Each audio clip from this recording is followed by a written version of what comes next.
BJP DCM ಮಧ್ಯೆ ಈಗ watch fight ತುಂಬಾ ಜೋರಾಗ್ತಾ ಇದೆ.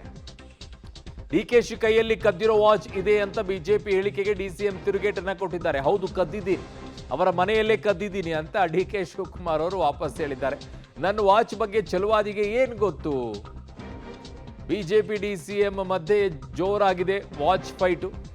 ಮಾತು ಮಾತು ಮಾತು, ಎಲ್ಲೆಡೆಯೂ ಕೂಡ ಬರೀ ಮಾತು. ಹೌದು, ಕದ್ದಿದ್ದೀನಿ, ಏನ್ ಮಾಡ್ಕೊಳ್ತೀರಾ, ನಿಮ್ಮ ಮನೆಯಲ್ಲಿ ಕದ್ದಿದ್ದೀನಿ ಅಂತ ಡಿಕೆ ಶಿವಕುಮಾರ್ ಅವರು ಹೇಳಿದ್ದಾರೆ. ಸ್ವಾಮಿ ಹತ್ರ ನಾನೇನು ಕಲಿಬೇಕಾದಿಲ್ಲ. ಕದ್ದಿರೋ ವಾಚ್ ಅಂತಾನೂ ಕೇಳಿದಾರೆ ಸರ್. ಕದ್ದಿರೋದು ಅದು ಅಂತ ಕೇಳಿದ್ದಾರೆ. ಹೌದೌದು, ಅವ್ರ ಮನೆಯಿಂದನೇ ಕತ್ಕೊಂಡ್ ಬಂದಿದ್ದೀನಿ. ಹೇಳಿದಾರೆ ಸರ್. ಅವ್ರಿಗೇನ್ ಗೊತ್ತು? ಕಾರ್ಟಿಯರ್ ವಾಚ್ ಅಫಿಡವಿಟ್ ಇಲ್ಲ ಅಂತ ಹೇಳ್ತಾರೆ. ಅವ್ರಿಗೇನ್ ಗೊತ್ತು ಅಂತ? ನನ್ನ ಅಫಿಡವಿಟ್ ನನಗೆ ಗೊತ್ತು, ನಾನು ಕಾಸು ಕೊಟ್ಟಿರೋದು ನನಗೆ ಗೊತ್ತು, ನನ್ನ ಕ್ರೆಡಿಟ್ ಕಾರ್ಡ್ ಬಳಸಿರೋದು ನನಗೆ ಗೊತ್ತು, ಎಲ್ಲ ಗೊತ್ತು. ಅರ್ಥ ಆಯ್ತಾ? ನಾನು ಅಷ್ಟು ಟ್ರಾನ್ಸ್ಪರೆಂಟಾಗಿ ಹೇಳಿದ್ದೀನಿ. ರೋಲೆಕ್ಸ್ ವಾಚು ನನ್ನ ಹತ್ರ ಇರೋದು ಹೇಳಿದ್ದೀನಿ, ಆಯ್ತಾ? ರೋಲೆಕ್ಸ್ ವಾಚನು ಹೇಳಿದ್ದೀನಿ, ಈ ನನ್ನ ಕೈಯಲ್ಲಿ ಕಟ್ಟಿರೋ ವಾಚು ಹೇಳಿದ್ದೀನಿ. ಅರ್ಥ ಆಯ್ತಾ? ನಾನೇನು ಅವ್ರು ನಾರಾಯಣ ಸ್ವಾಮಿ ಹತ್ರ ನಾನೇನು ಕಲಿಬೇಕಾದಿಲ್ಲ. ಕದ್ದಿರೋ ವಾಚ್ ಅಂತಾನೂ ಕೇಳಿದಾರೆ ಸರ್. ಕದ್ದಿರೋದು ಅದು ಅಂತ ಕೇಳಿದ್ದಾರೆ. ಹೌದೌದು, ಅವ್ರ ಮನೆಯಿಂದನೇ ಕತ್ಕೊಂಡ್ ಬಂದಿದ್ದೀನಿ.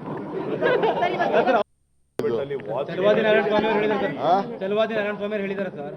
ಅವ್ರಿಗೇನ್ ಗೊತ್ತು? ಕಾರ್ಟಿಯರ್ ವಾಚ್ ಅಫಿಡವಿಟ್ ಇಲ್ಲ ಅಂತ ಹೇಳ್ತಾರೆ. ಅವ್ರಿಗೇನ್ ಗೊತ್ತು ಅಂತ? ನನ್ನ ಅಫಿಡವಿಟ್ ನನಗೆ ಗೊತ್ತು, ನಾನು ಕಾಸು ಕೊಟ್ಟಿರೋದು ನನಗೆ ಗೊತ್ತು, ನನ್ನ ಕ್ರೆಡಿಟ್ ಕಾರ್ಡ್ ಬಳಸಿರೋದು ನನಗೆ ಗೊತ್ತು, ಎಲ್ಲ ಗೊತ್ತು. ಅರ್ಥ ಆಯ್ತಾ? ನಾನು ಅಷ್ಟು ಟ್ರಾನ್ಸ್ಪರೆಂಟಾಗಿ ಹೇಳಿದ್ದೀನಿ.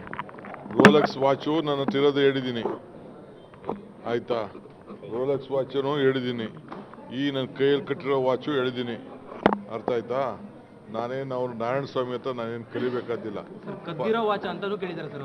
ಕದ್ದಿರೋದು ಅದು ಅಂತ ಕೇಳಿದ್ದಾರೆ. ಹೌದೌದು, ಅವ್ರ ಮನೆಯಿಂದನೇ ಕತ್ಕೊಂಡ್ ಬಂದಿದ್ದೀನಿ.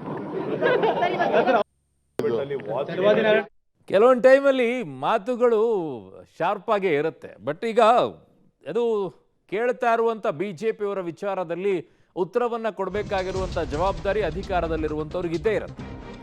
ನಾನು ಕ್ರೆಡಿಟ್ ಕಾರ್ಡ್ನಲ್ಲೇ ವಾಚನ್ನು ಖರೀದಿಸಿದ್ದು, ಅದು ನನಗೆ ಗೊತ್ತು ಅಂತ ಡಿ ಕೆ ಶಿವಕುಮಾರ್ ಹೇಳ್ತಾ ಇದ್ದಾರೆ. ಅಫಿಡವಿಟ್ ಅಲ್ಲಿ ವಾಚ್ ಖರೀದಿಯ ಬಗ್ಗೆ ನಾನು ತೋರಿಸಿದ್ದೀನಿ ಅಂತ ಹೇಳ್ತಾ ಇದ್ದಾರೆ. ನಾನು ಕ್ರೆಡಿಟ್ ಕಾರ್ಡ್ನಲ್ಲೇ ವಾಚ್ ಖರೀದಿಸಿದ್ದು, ಅಫಿಡವಿಟ್ ನಲ್ಲಿ ವಾಚ್ ಖರೀದಿಯ ಬಗ್ಗೆ ತೋರಿಸಿದ್ದೇನೆ ಅಂತ ಹೇಳ್ತಾ ಇದ್ದ. ಅವನಿಗೇನು ಗೊತ್ತು ನನ್ನ ಅಫಿಡವಿಟ್? ನಾರಾಯಣ ಸ್ವಾಮಿಗೆ ಏಕವಚನದಲ್ಲಿ ಚಲುವಾದಿ ವಿರುದ್ಧ ಈಗ ಡಿ ಕೆ ಶಿವಕುಮಾರ್ ವಾಗ್ದಾಳಿಯನ್ನು ನಡೆಸಿದ್ದಾರೆ. ಸಿಎಂ ಅವರು ಇನ್ನೂವರೆಗೂ ಕೂಡ ಈ ವಿಚಾರದಲ್ಲಿ ರಿಯಾಕ್ಟ್ ಮಾಡಿಲ್ಲ.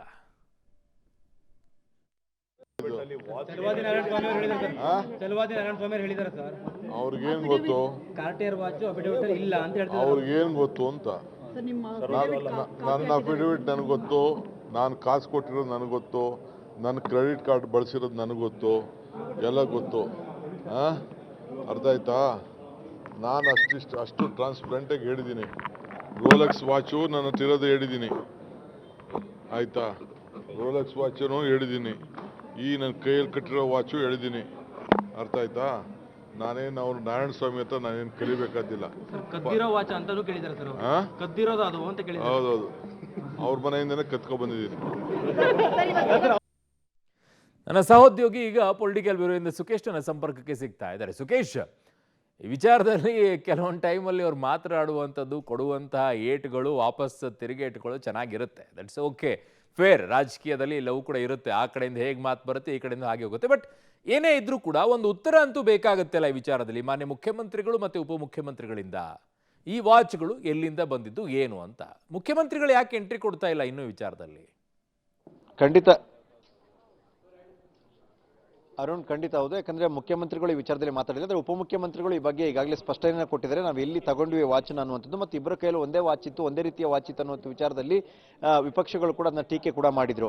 ಆದರೆ ಕದ್ದಿದ್ದು ಅನ್ನುವಂಥ ಆರೋಪವನ್ನು ಕೂಡ ಮಾಡಿದ್ರು. ಅದೆಲ್ಲದಕ್ಕೂ ಕೂಡ ಈಗ ಡಿಸಿಎಂ ಡಿ ಕೆ ಶಿವಕುಮಾರ್ ಅವರು ತಿರುಗೇಟ್ ಕೊಟ್ಟಂತೆ ಕಾಣಿಸ್ತಾ ಇದೆ. ಹೌದು, ಅವರ ಮನೆಯಲ್ಲಿ ಕದ್ದಿದೆ ಅನ್ನೋ ಮಾತನ್ನ ಹೇಳಿದ್ದು ಒಂದು ಭಾಗವಾದ್ರೆ, ಮತ್ತೊಂದು ಕಡೆ ಅದನ್ನ ಎಲ್ಲಿ ಪರ್ಚೇಸ್ ಮಾಡಿದೆ ಅನ್ನೋದು ಕೂಡ ನಿನ್ನೆ ಕೂಡ ಹೇಳಿದ್ರು. ಕ್ರೆಡಿಟ್ ಕಾರ್ಡ್ ಅಲ್ಲಿ ಕ್ಲೈಮ್ ಮಾಡಿದ್ದೆ, 24 ಲಕ್ಷ ಕೊಟ್ಟು ಅದನ್ನ ತೆಗೆದುಕೊಂಡಿದ್ದೆ ಆಸ್ಟ್ರೇಲಿಯಾದಲ್ಲಿ ಅನ್ನುವಂಥ ಮಾತನ್ನ ಹೇಳಿದ್ರು.